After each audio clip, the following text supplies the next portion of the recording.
শুভেন্দুকে ছানা বড়া দেখালেন হুমায়ুন, বয়ে এনেছেন মনোহরাও। বিধায়ক হিসেবে শপথ নিতে এসে বিধানসভায় রীতিমতো সেলিব্রেশন মুডে হুমায়ুন কবির। শুভেন্দু অধিকারীর প্রশংসায় পঞ্চমুখ হলেন, কিন্তু হুঁশিয়ারিটা মনে আছে তো রাস্তায় নেমে আন্দোলনের। আমজনতা উন্নয়ন পার্টির চেয়ারম্যান হুমায়ুন কবির এবার নির্বাচনে জিতেছেন দুটো কেন্দ্র থেকে, নওদা আর রেজিনগর। এর মধ্যে তিনি নওদার বিধায়ক হিসেবে শপথ নিলেন। আজ করলেন উদযাপন, জড়িয়ে ধরলেন মুখ্যমন্ত্রী শুভেন্দু অধিকারীকে। কারি কারি মিষ্টি এনেছিলেন, 500 পিস ছানা বড়া, বেলডাঙ্গার 150 পিস মনোহরা।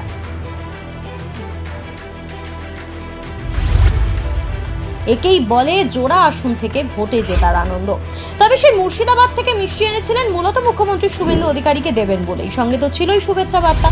হঠাৎ করে মিষ্টি নিয়ে বিধানসভায় চলে এসেছেন হুমায়ুন কবির তেমনটা কিন্তু নয়, বরং মুখ্যমন্ত্রী পদে শপথ নেওয়ার পরেই শুভেন্দু অধিকারী।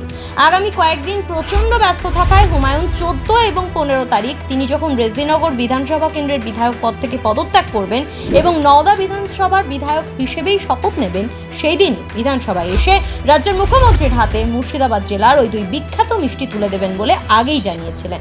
আর এবার সেটাই কাজে করে দেখালেন। এদিন নওদার বিধায়ক হিসেবে শপথ নিতে আসার আগেই বিধানসভায় ঢোকেন হুমায়ুন। শুধু মিষ্টি হাতে হাজিরই নন, মুখ্যমন্ত্রীকে দেখে এগিয়ে গিয়ে জড়িয়েও ধরেন। শাসক বিরোধী ভেদাভেদ ভুলে সবার জন্যই মিষ্টি নিয়ে এসেছেন বলেও জানান তিনি। হুমায়ুনের কথায় রাজনৈতিক কচকচি অনেক হয়েছে, এবার একটু মিষ্টি মুখ হোক। মনোহরা প্রসঙ্গে বলেন, মনের আরাম মনের প্রাণ।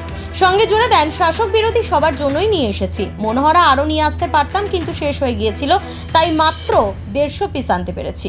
মানে মনোহরার ঘাটতি পুষিয়ে দিতেই 500 পিস ছানা বড়া। তবে শুধুমাত্র মিষ্টি এনেই ক্ষান্ত হননি।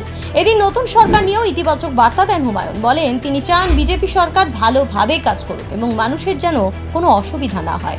মুখ্যমন্ত্রীকে নিয়েও প্রশংসা শোনা যায় তার গলায়। সোজা সবটা বলে, ভালো লোক, উনি ভালো কাজ করবেন। ফেস টু ফেস হতে শুভেচ্ছা না হয় আজ জানালেন, কিন্তু আগেই নিজের সোশ্যাল মিডিয়ায় শুভেন্দুকে অভিনন্দন জানিয়েছিলেন, দিয়েছিলেন হুঁশিয়ারিও। বলেছিলেন, সরকার যেন সব জায়গায় সমান উন্নয়ন করে, না হলে মানুষের রায় কতটা কঠোর হতে পারে তা বাংলার রাজনীতি ইতিমধ্যেই দেখেছে। তাছাড়া আগামী বছরই রাজ্যে একাধিক পুরসভায় নির্বাচন, তারপরে পঞ্চায়েত নির্বাচন রয়েছে। তিনি আশা প্রকাশ করেছেন, বিজেপি সরকার মানুষকে দেওয়া প্রতিশ্রুতি ভঙ্গ করবে না। মুর্শিদাবাদ নিয়েও তার অবস্থান স্পষ্ট। হুমায়ুন আগেই জানিয়েছিলেন, জেলার উন্নয়নে গুরুত্ব না পেলে তিনি আবারও রাস্তায় নেমে আন্দোলন করবেন। অবশ্য ভোটে নিজের পাওয়ার দেখিয়ে দিয়েছেন হুমায়ুন কবির। দুই কেন্দ্র নওদা ও রেজিনগর থেকে জিতে নতুন দল গড়ে নিজের শক্তি দেখিয়েছেন হুমায়ুন 2026-এর বিধানসভা নির্বাচনে। আর এবার তার বার্তা পরিষ্কার, রাজনীতি থাকবে, মতভেদও থাকবে, কিন্তু পাশাপাশি নতুন সরকারকে কাজের সুযোগও দিতে চান তিনি। তারপরেও একইভাবে শুভেন্দু অধিকারীর সঙ্গে হুমায়ুনের সুমধুর সম্পর্ক টিকে থাকবে কিনা আগামীতে, সেটা তো বলবে সময়।